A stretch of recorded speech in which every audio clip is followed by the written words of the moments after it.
Bonjour tout le monde, bienvenue à cet épisode, je crois bien rendu à l'épisode numéro 4 de Au pas de tir, tir en rafale. Aujourd'hui, on est juste deux, moi et Luc. Bonjour Luc, on se l'a dit Bonjour, tantôt, salut. mais Oui. on se l'aurait dit. Euh, Fait qu'on va faire ça rapide. Sophie, malheureusement, ce soir, n'était pas disponible pour faire un petit podcast avec nous, d'autres engagements, malheureusement, mais on avait quand même un petit peu d'informations à vous communiquer. Hein? Il y a eu beaucoup d'événements. C'est la saison des événements cet été. Et on va vous parler aujourd'hui de l'événement qu'on n'a pas arrêté de faire de la publicité dans tous nos podcasts jusqu'à présent, c'est-à-dire le tournoi de Pigeon d'Argile qui s'est déroulé au Pionnier le 10 juin. Donc, là, tout dépendant de la séquence qu'on va les publier, les podcasts, ça se peut que ça soit un petit peu en retard, là, mais on va essayer de publier celui-là avant de publier l'autre parce que celui-là est plus d'annonce. Donc, là, qu'est-ce que tu veux qu'on rentre là-dedans tout de suite? Ah oui, tant Premier qu'à point, être là, je dis, on va attaquer direct. on va attaquer le sujet directement. Ben oui, c'est ça. Fait que, tu sais, le 10, il y avait, tu sais, on se le cachera pas, le 10 juin, il y avait des événements à grandeur du Québec. Mhm. Par contre, on a privilégié, tu sais, nous, tu sais, un événement en particulier, puis c'était la compétition de pigeons d'argile tu sais, du club de tir pionnier. OK? C'était une levée de fonds pour le CCFR, pour le fonds juridique. Tous les profits ont été remis au CCFR. En même temps, regarde, ce qui est bon de savoir, c'est que ceux qui ne l'ont pas vu sur les réseaux sociaux, ben, c'est quand même 2900 dollars qui ont été ramassés dans cette journée-là et qui s'en va directement au fonds juridique. Et Fait que ça, ça, juste pour c'était. préciser, excuse-moi, je t'interromps, Luc, Oh, mais vas-y, pour vas-y. préciser, ça, c'est la donation du club de tir Le Pionnier 100% à profit là, de la CCFR. Là. Donc, il n'y a pas de frais là-dedans qui sont déduits ou telle chose. C'est pas des ventes de matériel qu'il faut enlever les coûts pour le matériel. C'est vraiment 2900 dollars directement dans le fond, une donation du club à la CCFR. Fait qu'il faut souligner, on va leur dire merci. Je suis certain que la CCFR va leur dire merci aussi, mais premièrement, le pionnier d'avoir fait l'événement. Il y a eu beaucoup de bénévoles, beaucoup de personnes, notamment toi et évidemment d'autres organisateurs qui ont fait en sorte que l'événement était un succès. Fait qu'on va dire merci à tout le monde au club de tir, les propriétaires, la famille du propriétaire, etc. Je sais qu'ils n'aiment pas trop les nommer, c'est pour ça que je le dis pas si tu te sens confortable de le dire parce que Non, mais je demandais, moi, j'ai pas peur de le dire. Regarde, c'est la famille Chicoine au complet. Tu sais, sans toutes les nommer, ils vont se reconnaître. OK? Mhm. Ça n'aurait pas été possible sans eux. OK? Pas juste le fait, parce que l'événement s'est fait là, mais l'implication aussi qu'il y a eu au niveau de Oui. ça. On se le cachera pas. Tu sais, il y avait les bénévoles du CCFR qui étaient là, qui ont, tu sais, avec un kiosque, il y avait de la marchandise, tout ça. C'était quand même beaucoup, tu sais, c'était beaucoup à gérer quand même là, pour une journée. Il a fait super beau. Oui. On a passé presque 500 hot dogs dans la journée. Des Puis comme je dis, surlonges les en tube. fameux surlonges en tube, là, Ouais. comme on l'a appelé toute la journée. OK? Je vais en profiter en même temps. Regarde, on fait des remerciements. Là. L'équipe des tireurs dynamiques Québec, ils ont été d'un support incroyable. OK? On a croisé, c'est comme des personnes là-bas, tu sais, sans plus ou moins le savoir. Il y avait des membres du Parti conservateur qui étaient là. Ils ont adoré leur journée. OK? Euh, Eux autres, ils compétitionnaient, oh, hein? C'était. il était là pour venir tirer, tout ça. Tu Ouais. sais, c'est comme à un moment donné pour venir s'amuser entre amis. Puis Donc, c'est que la beauté de ça, tu sais, que, tu sais, je vais prendre 30 secondes là, pour parler de politique, là. Tu sais, c'était comme ça, là. mhm. Mais tu sais, il y a eu plus que 6000 cartouches qui ont été tirées dans cette journée-là. Wow. Il y a eu des armes à feu qui se sont promenées, c'est comme bord en bord tu sais, la route. Parce que pour ceux qui ne le connaissent pas, c'est que le parcours de tir et le club de tir est séparé par une route. OK? Il y a une route asphaltée, il y a des véhicules qui passent là. Puis, qu'est-ce qui est arrivé? Ben, il n'est Rien. rien arrivé, justement. Aucun accident, juste du plaisir et des sourires. Oh, C'est peut-être que que, là, on va en faire peut-être sursauter une coupe, là, que on traverse une voie publique avec des armes à feu, oh, mais c'est pas juste pour la compétition, là, c'est bien, ça a bien été, gentil. c'est le range approuvé, tel qu'approuvé par... C'est approuvé comme ça, c'est fait comme ça, c'est tout à fait légal. Les armes sont promenées complètement ouvertes, déchargées. C'est 100% sécuritaire. Puis on se promène là-bas. C'est sûr qu'il y a quelqu'un qui passe ça pour la première fois va peut-être faire le saut. Mais pour ceux qui sont du coin, c'est tout à fait normal. Là, tu arrives là-bas, puis ça se promène comme ça. Puis, mais c'est le fait de dire regarde, que on tape toujours les propriétaires. C'est du monde. On n'est pas du monde dangereux. Là, regarde, on l'a vu. Il y avait une ambiance incroyable, une solidarité, de l'entraide, du fun. Comme dit, 6000 cartouches de tirées avec aucun incident. Même pas quelque chose il était proche que rien, rien, rien. Puis on en ferait 50 événements comme ça, puis ça serait toujours, encore une fois, aucun incident, rien du tout. C'est très sécuritaire. Je pense que des événements comme ça, on en prendrait 50. Oh oui, on en prendrait 50. Mais je veux dire, c'est quelque chose d'organisé, par contre. Oui, c'est ça l'affaire. Peut-être que les autres peuvent organiser un petit peu, là, mais si il y en aurait 50 comme ça serait vraiment intéressant. Mais c'est ceux qui ont eu la chance comme de participer à des événements comme ça, là, tout le monde, on dit, regarde, on a remercié. Tu sais, aussi, on a eu des belles surprises, là. C'est qu'il y avait du monde, il y avait des kiosques, là, des fabricants, des distributeurs qui étaient amplifiés. Oui, on parlait qu'il y avait la CCFR qui était là. Il y avait un kiosque des tireurs dynamiques du Québec. On avait la FDCP qui était là. On avait Beneretta, Benelli. Je pense qu'il y avait les deux sur place. Et on avait un autre distributeur de produits qui avait un kiosque comme incroyable, qui était sur place également. C'était vraiment... Fait que là, oui, c'est une compétition. On a tiré, mais on pouvait faire plein de choses sur le site. C'était incroyable. Fait que je dis... on va refaire ça c'est sûr et certain à un moment donné. OK? Cette année, c'était la grosse événement. Mais 2024, c'est sûr qu'on fait quelque chose comme ça, qu'on refait d'autres choses. Est-ce que ça va être plus gros? Probablement. On va essayer, c'est certain. Moi, j'allais dire, mon seul regret de cette journée-là, personnelle, là, c'est de ne pas avoir participé à la compétition. On était tellement occupé, puis je pense que toi aussi, tu as été tellement occupé sur le site qu'on n'a pas pu participer. Puis nous autres, tu le sais, hein, les gens qui nous connaissent savent qu'on aime ça faire de la compétition. On fait plusieurs événements, surtout durant l'été. Ça n'arrête pas. Et là, qu'est-ce qui est à plate, ça sentait la poudre, mais c'était pas nous autres qui tiraient. Au moins, ça sentait la poudre pareil. Hein?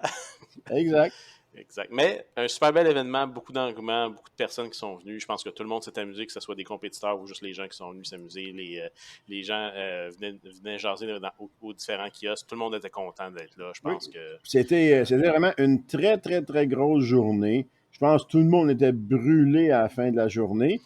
Mais on a un guerrier qui s'est fait remarquer parce que ça a l'air que toi, t'en as pas eu assez de samedi. Là. Non, c'est que toi, le dimanche, t'as fait un autre événement. Oui, moi, j'avais un autre événement le dimanche. Fait qu'arrive Raquel le samedi, fait un autre événement le dimanche. J'ai croisé quelques personnes qui étaient là à l'événement du samedi, qui sont allées au show le dimanche aussi. Fait un show, ça, c'était pas une compétition, c'était pas rien. C'était juste un show là, à la chute, le show des collectionneurs d'armes à feu du Bas-Canada, je crois, l'organisation, la CABC, la session des collectionneurs d'armes à feu du Bas-Canada. C'est ça. Et puis, écoute, on est allé là le dimanche. Heureusement, c'est un show qui est un petit peu plus court. Il faut se lever tôt quand même. Il faut aller faut faire la route, il faut aller installer le kiosque, il faut se préparer. Eux autres aussi font beaucoup de coordination, mais c'est des shows qui sont super intéressants. Toujours quelque chose. Il y a toujours un kiosque qui vend quelque chose d'intéressant, que ce soit un particulier ou des magasins qui sont sur place. Il y a toujours possibilité de trouver un item. Pas nécessairement une arme à feu, hein, parce que c'est des collectionneurs. Alors, des fois, il y a beaucoup de choses, mais comme tu dis, j'en avais pas eu assez samedi, il fallait... et tu sais quoi, tu me lances une fleur, mais j'étais pas tout seul, j'étais accompagné aussi là, avec ma conjointe qui me donnait un petit coup de main parce qu'elle savait que j'allais en avoir beaucoup. Fait je vais lui dire merci tout de suite, même si je sais que des fois, elle n'écoute pas les podcasts au complet, ça sera fait si jamais elle l'écoute.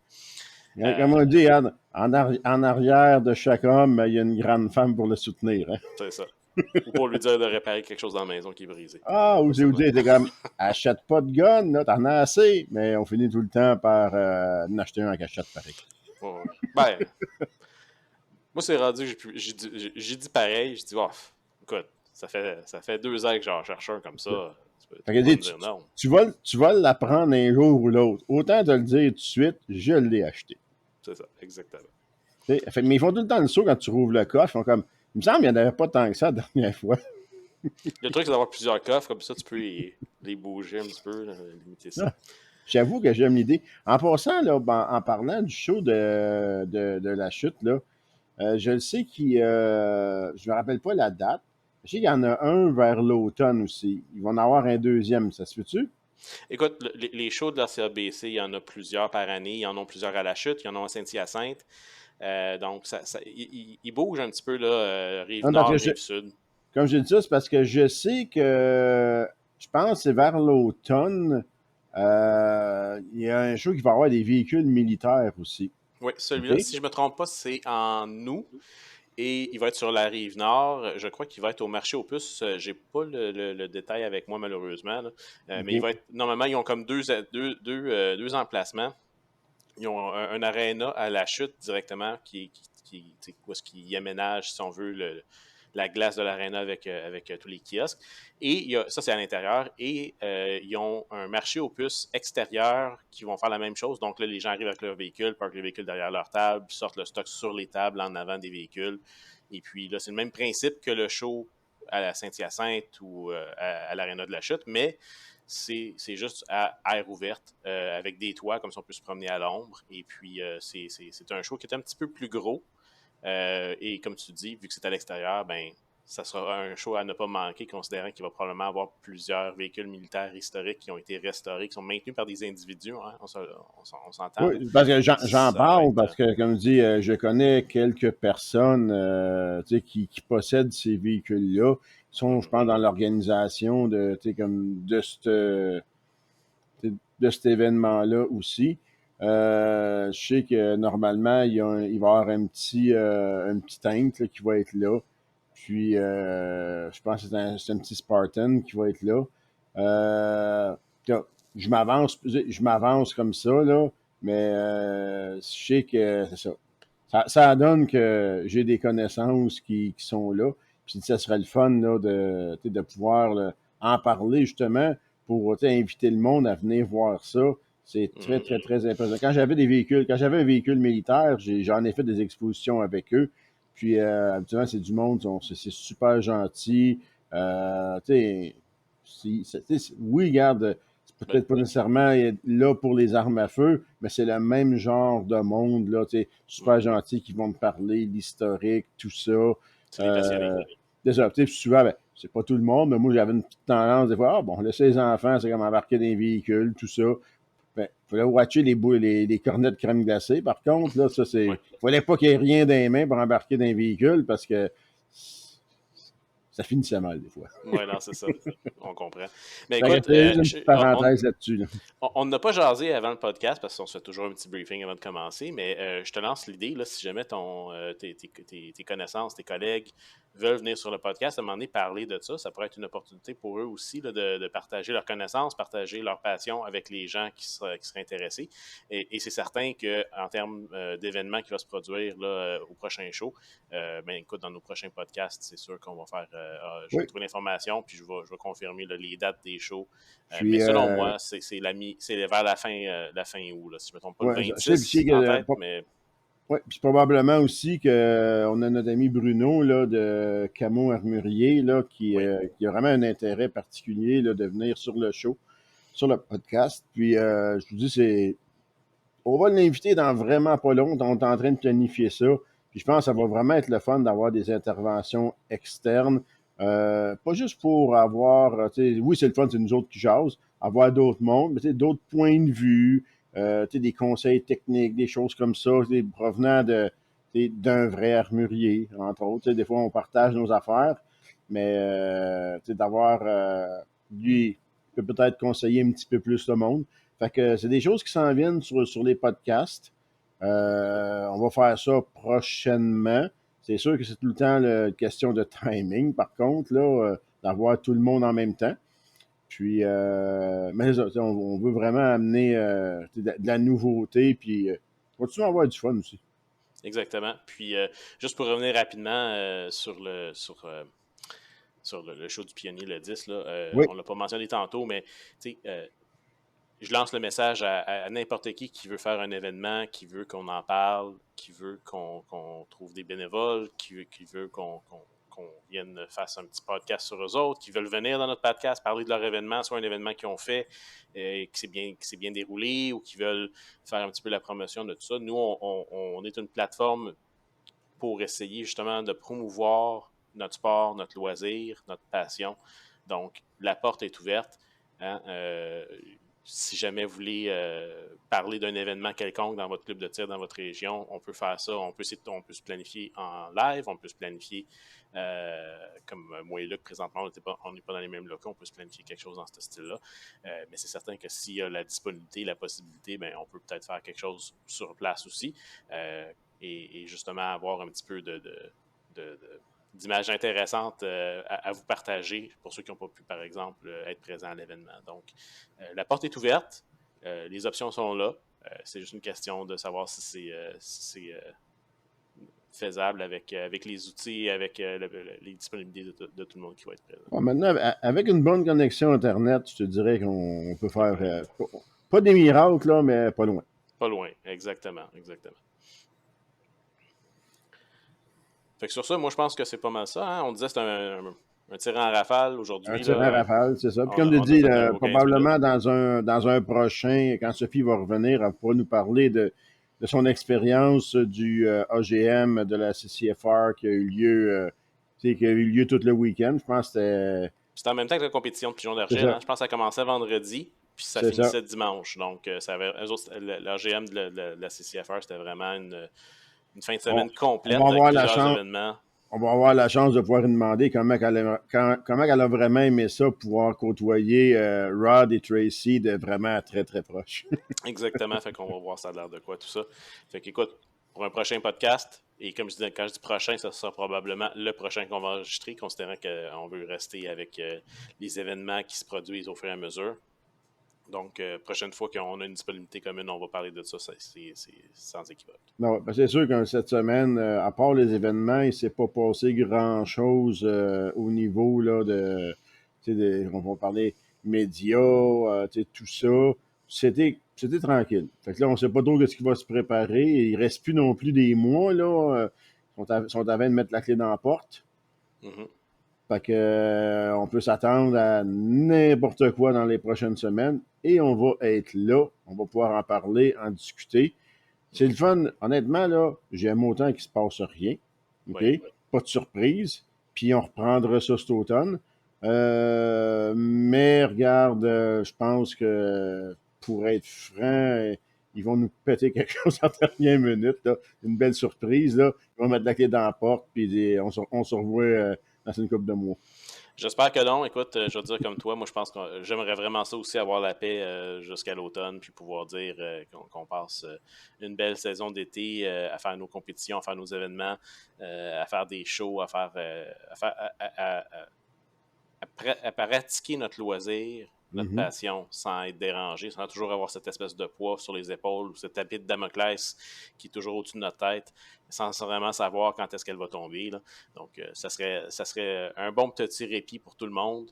Et puis, comme tu dis, ben, la session en chambre ferme. Donc, on espère qu'ils ne vont pas essayer de nous cramer quelque chose dans le fond de la gorge avant de partir. Juste nous laisser la paix. C'est juste ça qu'on veut, dans le fond. On veut juste faire nos affaires de manière légale, sécuritaire et s'amuser, en fait. Exactement. Fait que je vais te laisser y aller pour une fois. Regarde, tu m'as dit, puis ça dit le mot de la fin de ton côté. Bon. Les mots de la fin, écoute. Euh, Prenez le temps de regarder c'est quoi qui se passe dans vos clubs de tir. Je sais que c'est pas tout le monde qui a nécessairement du temps d'être bénévole, mais prenez le temps de c'est quoi qui se passe avec les clubs de tir, s'il y a des événements, s'il y a des journées. Je pense qu'on l'avait dit dans un podcast précédent, mais quand il y a des événements comme ça dans un club, je pense que le meilleur message qu'on peut leur envoyer, c'est d'être présent dans ces événements-là, soit en tant que bénévole ou en tant que participant. Même si vous venez donner juste un petit coup de main pour 1 heure, 2 heures, ou si vous venez juste participer, ça démontre qu'ils font ça pour une raison. Donc, allez-y. Et puis, évidemment, c'est le temps maintenant, je le dis, parce qu'il y a beaucoup de gens pour la chasse là, qui attendent en nous pour aller préparer leurs armes à feu. Là. Allez préparer ça tout de suite. c'est pas le temps là, d'aller où est-ce qu'il va y avoir une file d'attente à votre club de tir là, pour aller essayer de rentrer, pour aligner votre scope ou pour s'assurer que tout fonctionne comme c'est supposé de fonctionner. Allez-y maintenant. 1 ou 2 mois de différence, ça ne devrait pas vraiment changer quelque chose. Puis ça va vous sauver beaucoup de temps, beaucoup de frustration aussi. Il n'y a rien de plus stressant que de partir à la chasse avec un scope qu'on n'est pas certain s'il est bien aligné. Et c'est pas parce qu'il est dans le safe depuis 12 mois ou à peu près qu'il est encore aligné. Prenez pas la chance, ça serait une mauvaise chose de manquer son buck parce que notre scope était tout croche ou il y avait une vis de lousse. Hein? Ça serait des jeux qui sont durs à sortir des fois. Faut mettre les chances de notre bord pour pas le manquer. Des fois, le voyage coûte cher pour le manquer. Là. Exactement. Il y a déjà assez de facteurs. Enlever les autres facteurs le plus possible avant qu'on soit rendu là. Exact. Donc, à toi, Luc. Vas-y. Mais moi, le conseil de la semaine, acheter de la munition. Ouais, bye amour. Ça, c'est mon conseil de la semaine. Allez tirer. Amusez-vous. OK? Puis, tu sais, il fait beau, là. Amenez donc quelqu'un avec vous, là. Tu sais, quelqu'un qui n'a jamais tiré. Tu sais, faire une initiation, montrez-lui c'est quoi. C'est comme ça qu'on va passer le message, une personne à la fois. OK? Ça peut être des amis et collègues de travail. Tu sais, des fois, il y en a qui ont peur d'en parler au travail. Je peux comprendre. Moi, tous ceux qui étaient hésitants, des fois, d'en parler au travail, ben, finalement, quand ils en ont parlé, ils se sont trouvés qu'il y avait plein de personnes qui étaient intéressées, mais qui n'osaient pas en parler non plus. Fait que ça a ouvert un cercle à l'intérieur du travail. Puis, tu fais des fois des belles connaissances comme ça, justement à cause du tir, une passion, de la chasse, peu importe. Fait que comme je dis, ça, moi, c'est là-dessus. Et j'en profite en même temps pour ceux, des fois, qui voudraient suivre les tireurs dynamiques du Québec. On a une page Facebook où, justement, à ce nom-là, Tireurs dynamiques Québec. Sinon, on a le site web aussi, Tireurs dynamiques du Québec, ou tout simplement tddq.ca. Puis, il y a une section calendrier. Fait que dans cette section calendrier-là, ben, ceux qui veulent nous suivre, des fois, c'est des événements qu'on va faire, c'est des matchs qu'on va aller. Fait que s'ils veulent nous rencontrer, nous voir, ou des fois, tout simplement, juste se croiser, ben, on a pas mal toutes nos choses sur ce calendrier-là. Il y a plein de choses aussi, là, mais je parle du calendrier, je parle du site. Je vous dis, il y a un petit peu, on commence à en entendre parler un petit peu plus de questions qui se posent. Puis si jamais vous avez des questions, peu importe, ben il y a un petit courriel info, puis vous nous envoyez un courriel, puis il y a quelqu'un qui va vous répondre, puis va vous donner l'information, puis et voilà, c'est ça. Fait que c'était mon 2 minutes de gloire. Parfait. Ben écoute, sur ça, je pense que ça ferme bien le podcast. Je vais juste vous dire, dans le fond, de faire un petit like and subscribe, comme on dit tout le temps. Il ne faut pas oublier de faire ça. Et partager aussi, hein, Tireur Dynamique du Québec. Il y a beaucoup de choses. Partager Tireur Dynamique du Québec, oui, ça aussi. Mais au pas de tir, partager le podcast. On a beaucoup d'idées pour du contenu. On a déjà mentionné qu'on en a avoir des invités. Ben, on a d'autres formats, on a d'autres styles de podcast. On ne va pas juste faire de la jasette, on va faire des choses. On veut faire des gags, on veut rire, on veut que le monde s'amuse en nous écoutant. Toujours en tournant aux alentours de notre loisir, de notre passion. Fait que changez pas le canal, comme on dit, ça s'en vient. Et plus on en fait, plus on prend de l'expérience et on espère mieux ça va être pour tout le monde. Donc, je vous laisse sur ça. Avec des commentaires, ben, comme je dis, ça nous, pas nous force, là, mais ça nous donne vraiment des bonnes idées d'amélioration. Puis, c'est ça, on est toujours à la recherche de nouvelles idées. Puis, on lâchera pas. Exact, On lâchera pas. On est là pour rester. Exactement. Fait que sur ce, Luc, merci d'avoir pris le temps ce soir, même si on n'avait pas la totalité des participants. Puis, écoute, on se revoit dans un prochain podcast. Fait que, parfait. Fait que on se rejoint. Fait que bonne fin de soirée à tous. Bonne fin de soirée.